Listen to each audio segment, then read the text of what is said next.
Las presentaciones, como ya no lo han hecho, no nos enredamos al final, No ¿vale? hace falta. Pero bueno, nuestros datos los tenemos aquí por si necesitáis hacernos alguna consulta o lo que fuera, y si no, nos las pasarán ya. Y nada, bueno, empezamos, ¿no? ¿Y en qué empezamos? Pues vamos a ver esto del desorden digital, la era esta nueva que ha entrado. Vamos a explicar por qué hemos llegado a esta situación y qué pasos nos ha hecho llegar a esta situación, ¿vale? Entonces, esta imagen me parece muy representativa de esta situación, ¿no?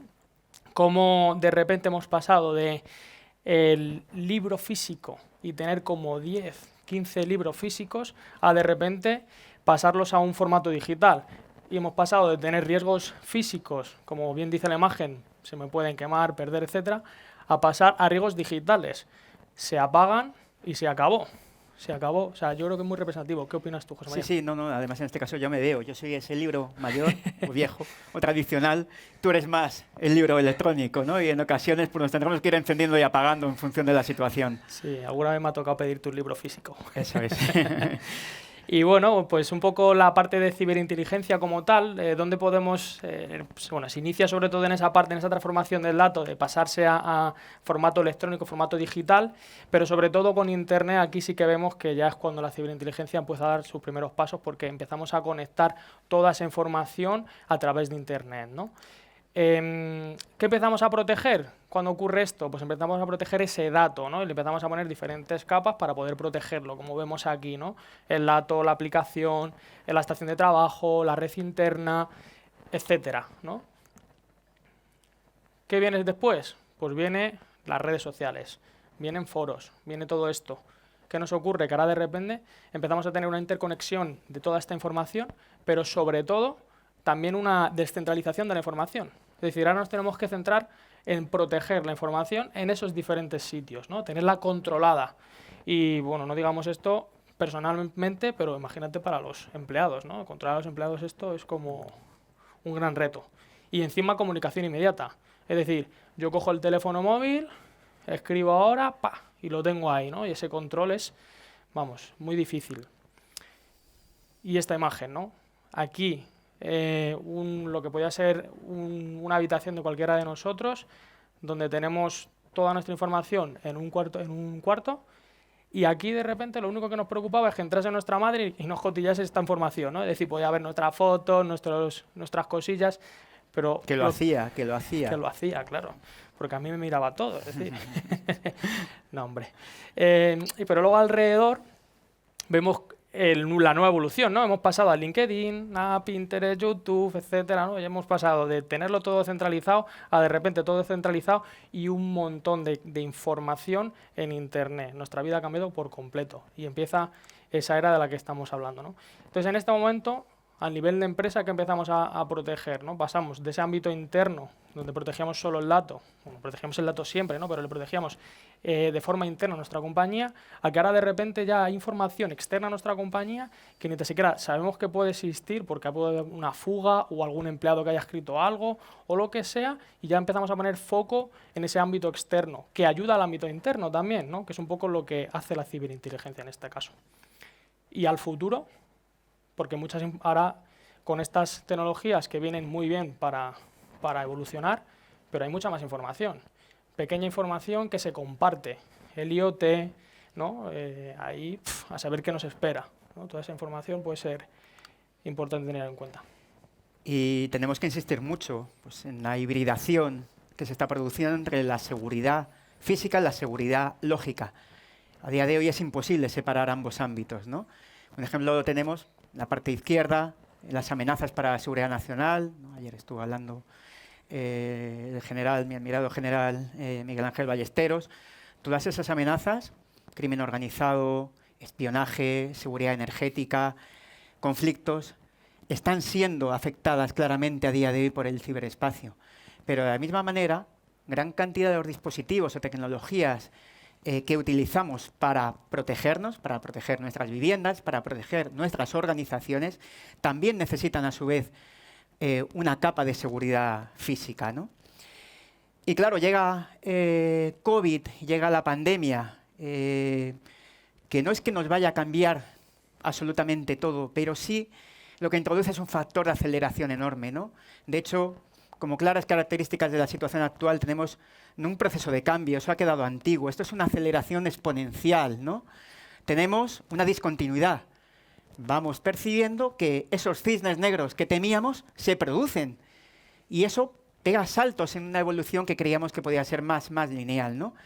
Y finalmente una interdependencia, todo afecta a todo. Quiero destacar 4 claves, ¿no?, que afectarán a la ciberseguridad derivados de la pandemia, ¿no? Una crisis sanitaria y económica enorme que está modificando la delincuencia, que está modificando el cibercrimen, los fraudes, phishing, ransomware.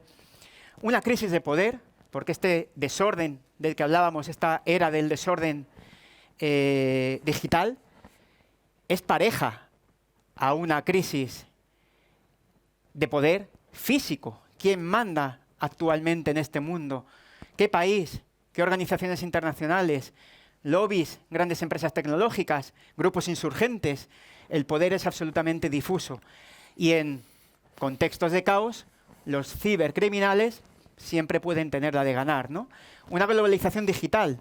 A medida que perdemos una cierta globalización física, todos volvemos a nuestra casa como nuestra fortaleza, nuestro hogar. Vamos haciendo muchas más actividades a distancia, ¿no? Y finalmente un cambio de hábitos y valores, porque comentaba yo antes, 8 meses ya, 8 meses en pijama. Esto genera hábitos de cara al futuro, ¿no?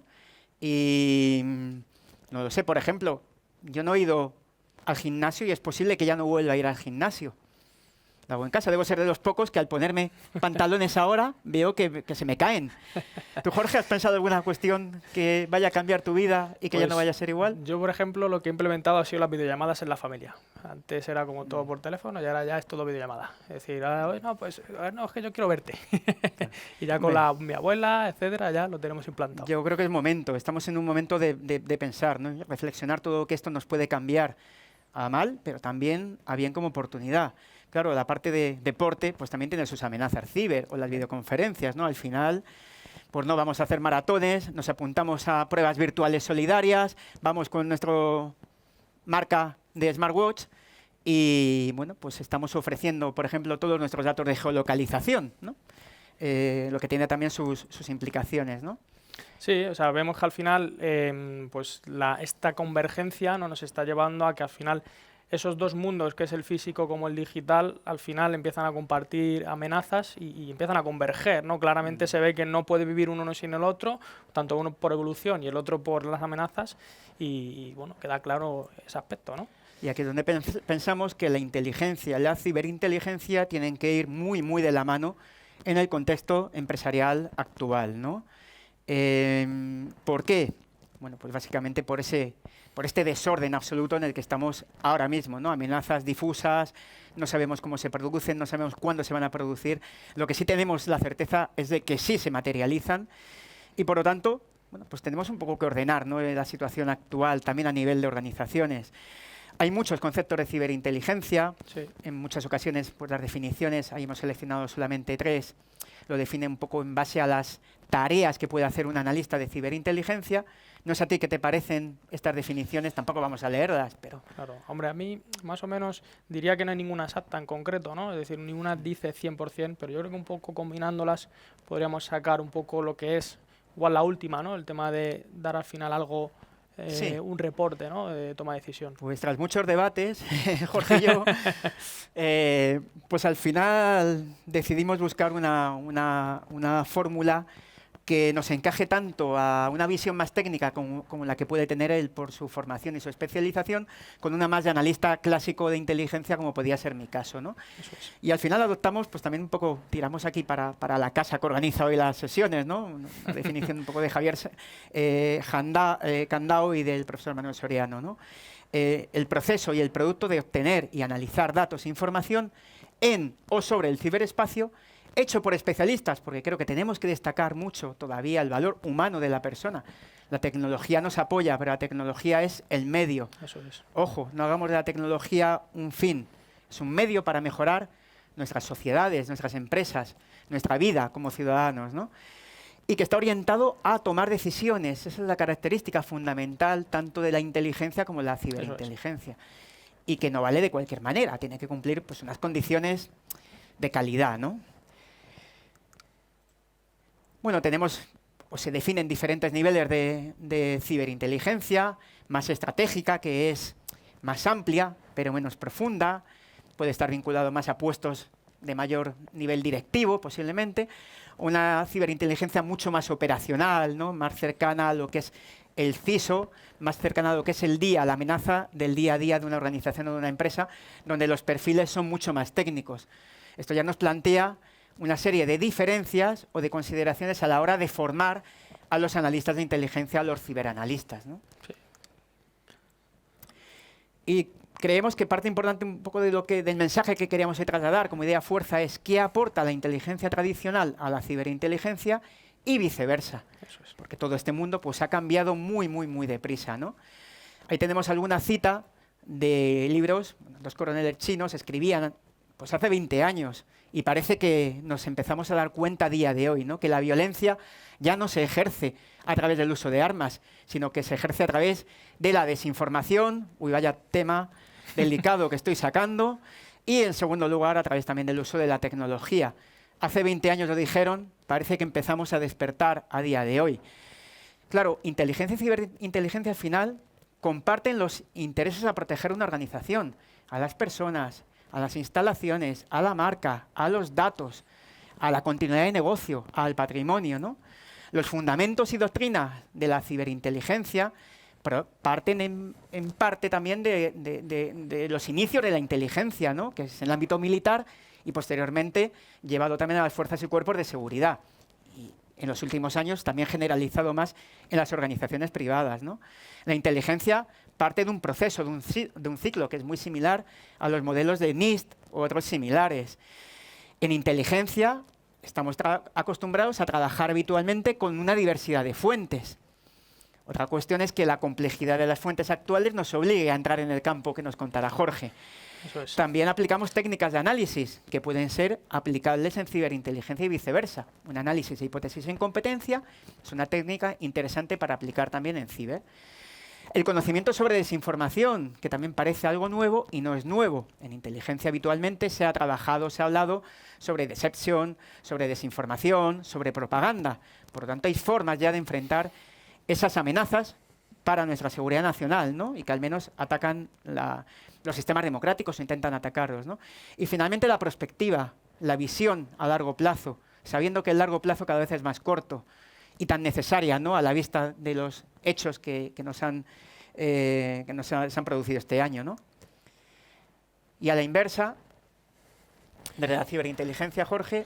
Claro, aquí vamos a ver pues qué le aporta la ciberinteligencia a este mundo de inteligencia, ¿no? Al final, al vivir en un nuevo mundo, como comentaba José María, ¿no? El tema del mundo digital, ¿qué le da a la ciberinteligencia? Pues sobre todo ojos en ese mundo digital, ¿no? Le dice, oye, esto es lo que está ocurriendo, estas son las herramientas que se utilizan en este mundo, la desinformación se hace de esta manera, ¿no? Es un poco lo que le da. Y, como comentaba, herramientas. Por ejemplo, todo el tema de fuentes abiertas, ¿no? ¿Dónde se puede consultar esta información? ¿Qué herramientas existen para obtener esa información pública, ¿no? Que a día de hoy, bueno, con consultar ciertos foros podemos sacar muchísima información útil de cada uno de nosotros. Redes, bueno, y es que ni tan siquiera tenemos que buscarlas, las mostramos nosotros mismos a los demás, ¿no? Y luego, en la parte de OPSEC, ¿no? Unas medidas básicas de seguridad que tanto para una empresa son fundamentales, pero ya para nosotros son fundamentales, ¿no? Necesitamos tener unas medidas básicas, ¿no? Como tú muchas veces me has dicho, igual que ahora en una pandemia estamos utilizando ciertas medidas, ¿no? Lavarnos las manos, la mascarilla, pues esto es igual, ¿no? Hay que utilizar unas mínimas medidas para tener seguridad y privacidad, que eso parece que empezamos como a regalarlo, ¿no? ¿Qué le da también? Pues ciertas metodologías, ¿no? Ahí tenemos NIST, ¿no? Que es un poco viendo cómo interactúa un ataque, ¿no? O más o menos para poder detectarlo, seguimos unas fases, ¿no? Identificar, proteger, detectar, responder y recuperarnos ante un incidente, ¿no? Kill chain, ¿no? Esa cadena completa de un ataque, cómo rompiendo cada uno de esos eslabones podemos frenar un ataque, ¿no? Y luego también ahí tenemos Diamante, ¿no? Se me olvidará el nombre, bueno, la metodología Diamante, ¿no? Que es un poco para ver el ataque, cuáles son los pasos que pueden llevar a cabo, qué recursos se utilizan, ¿no? Bueno, es un poco esto lo que le ha dado la ciberinteligencia. Esos son modelos interesantes, por ejemplo, aplicables a la lucha contra el extremismo violento online. Totalmente aplicable. Por ejemplo, ¿vale? Y luego, bueno, ¿y el futuro a dónde va todo esto de la ciberinteligencia, ¿no? Aquí vemos sobre todo esa hibridación, aquí la estamos viendo claramente. O sea, ¿podemos hackear un coche? Sí, se puede. Bueno, luego hemos querido poner una imagen, ¿no? Que es de una serie de Breaking Bad, en el cual en el último capítulo el protagonista tiene tatuado en su mano el rostro de otra persona y los puntos clave que detectan estas cámaras, ¿no? Bueno, es un poco idílico, pero bueno, podría ocurrir, ¿no? Perdón por el spoiler.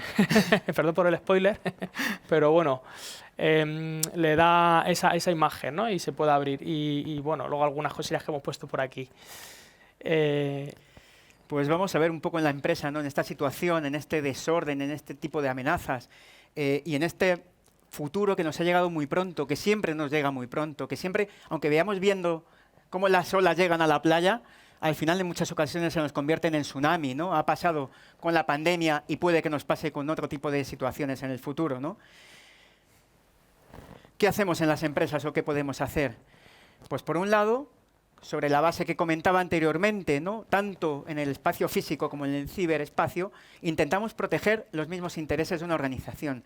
Y tenemos que tener en cuenta cómo evoluciona la criminalidad, la delincuencia, ¿no? También a mí me gusta mucho la expresión o citar a mi querido antiguo teniente coronel, porque trabajé en Guardia Civil unos años, Sotomayor, que ayer estuvo de ponente, que él habla no solamente de aplicar ese concepto de cibercriminalidad, ¿no? O ciberdelincuencia, sino cibercrimen organizado, que es mucho más allá. Actores muy estructurados, con muchos medios y muy inteligentes o tremendamente inteligentes. Pues hace años, para cometer un delito, había que tener todas estas características: armas, personal, estructura, financiación. A día de hoy, simplemente con tener la intención de hacer una actividad ilícita y la tecnología suficiente. Y si no sabemos utilizar la tecnología, pues podemos contratar a alguien o contratar un software, una aplicación, ¿no? Y por otra parte, internamente en las empresas, ese mano a mano que debe existir entre los departamentos y unidades de ciberinteligencia con otros departamentos más vinculados a inteligencia, a gestión de riesgos, a seguridad de información, a tecnologías, al departamento legal. Es decir, no puede ser la ciberinteligencia un nicho únicamente dentro de un departamento de ciberseguridad, ¿no? Sus conexiones con multitud de áreas que tratan de proteger los activos de una organización es clave. Claro.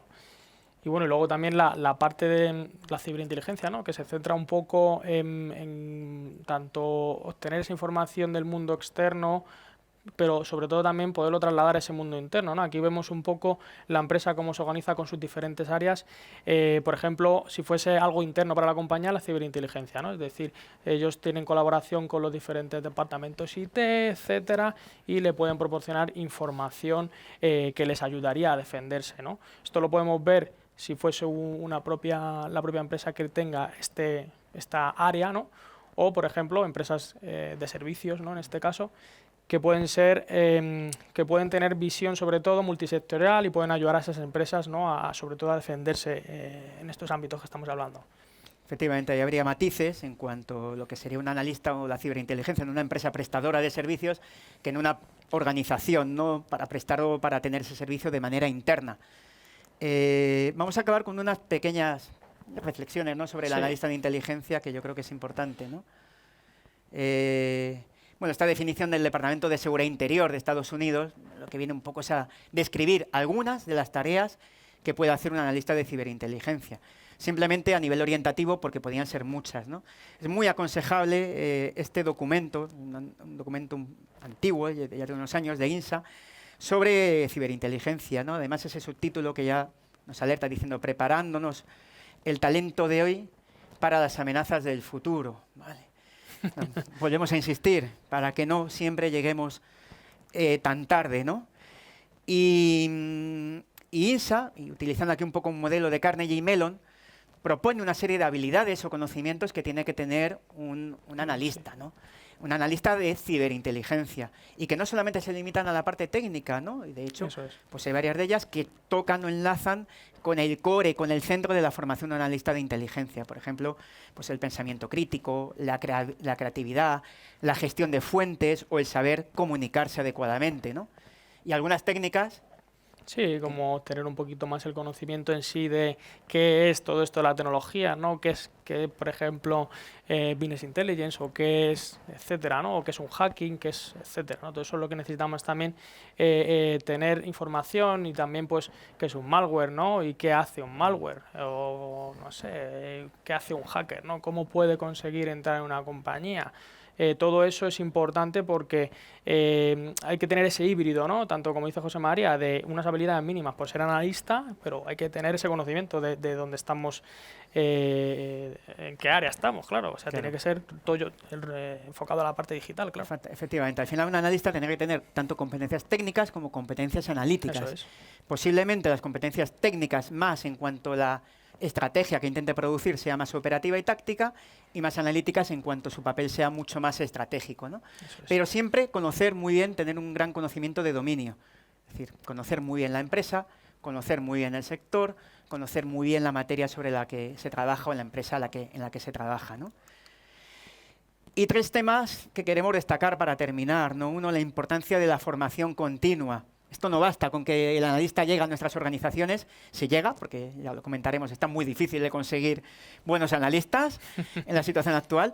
Si llega hay que mantenerle, para mantenerle también le podemos enganchar con la formación, pero hay que hacer una formación muy estructurada, muy encaminada a lo que puede ser luego unas vías de promoción, ¿no? Sí, sí, sí. Esto justo lo hablábamos antes, además, ¿no? Que es importante también, que vea que ese crecimiento técnico también está, no solo en el otro, ¿no? El de poder organizar o gestionar, sino la técnica, ¿no? Que a muchos de nosotros nos gusta. Claro. El tema de captación, reclutamiento, ¿cómo fichamos a un buen analista de inteligencia a día de hoy? Yo creo que aquí, bueno, todos conocemos la situación de mercado, lo complejo que es, la dificultad para poder conseguir un ingeniero informático.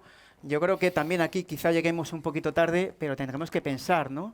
Hay una serie de demandas ahora mismo en los entornos empresariales y organizaciones públicas no cubiertos, ¿no? Áreas de data science, áreas de ciberseguridad, sin duda, ¿no? Entre las más destacadas. Y esto lo unimos a que tenemos más de un 40% de desempleo juvenil en España. Miles de personas en ERTES en su casa que no sabemos si volverán a trabajar.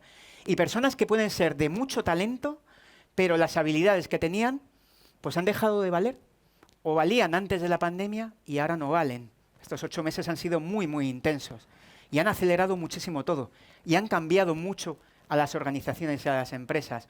Por lo tanto, yo creo y apuesto aquí que deberemos adoptar todas las empresas y organizaciones políticas de upskilling y reskilling, pero incluso un plan nacional de reskilling de habilidades, ¿no? Hemos hecho en alguna ocasión en la empresa, concretamente en Cypher, hicimos una Cyber University. Tuvimos para 20 personas, una especie de bootcamp un verano, tuvimos 1.400 candidatos para 20 personas, mayoritariamente de ciencias sociales. Bueno, pues hay mucha gente que estudia ciencias sociales y que esa visión también puede encajar en unidades y en departamentos de ciberinteligencia. No hace falta que para todas las tareas de ciberseguridad tengan que ser acometidas por ingenieros informáticos, ¿no? Eso es. Claro, aquí podemos ver esto un poco, ¿no? Al final en sí el analista tiene que tener ese conocimiento que ya venimos hablando, ¿no? De esas habilidades en la parte de análisis, investigación, etcétera, en estos 3 pilares, ¿no? La parte táctica, operacional, estratégica, es decir, esa visión estratégica para ver dónde va todo esto, qué deberíamos de hacer, ¿no? Y cómo llevar esa estrategia a la parte táctica, tiene que tenerlo muy tiene que saber cómo se debe de hacer, y luego la operativa, el día a día, ¿no? Nosotros, bueno, en este caso la parte de inteligencia, ¿no? Esa parte del día a día de investigar, de tener una operativa que te ayude a tener controlado todo esto, alertas, ¿no? Etcétera. Y luego, como venimos diciendo, a la parte de la derecha, ¿no? Los diferentes ámbitos en la materia de ciberseguridad que existen, pues este analista tiene que conocerlos, ¿no? Tenemos que enseñarle, por un lado, esos skills, y por otro lado la parte técnica. O sea, al final tiene que tener un equilibrio en este Y, aspecto. y garantizar una promoción que pueda ser vertical, pero también horizontal, Eso incluso es. diagonal hacia otras áreas de la propia ciberseguridad, ¿no? Y nada, para concluir, pues estamos en esta situación que estamos. Hay que aprender, pero también hay que aprender a desaprender. Es importante en esta situación. Y para dejar tiempo para alguna pregunta, yo creo que podemos dejar un poco como conclusión que Eso tenemos es. mucho que hacer, ¿no? Mucho que hacer, que la inteligencia y la ciberinteligencia tienen todavía mucho campo de mejora y que merece la pena que le echemos Eso un es. poco de pensamiento a esta situación Lo que actual, queda ¿no? claro es que van a convivir ya de aquí en adelante. Claro. Pues muchísimas gracias a todos. Cuídense, que les cuiden y cuiden a los suyos, ¿no? En la parte física y también en el ciberespacio. En la Gracias. parte digital.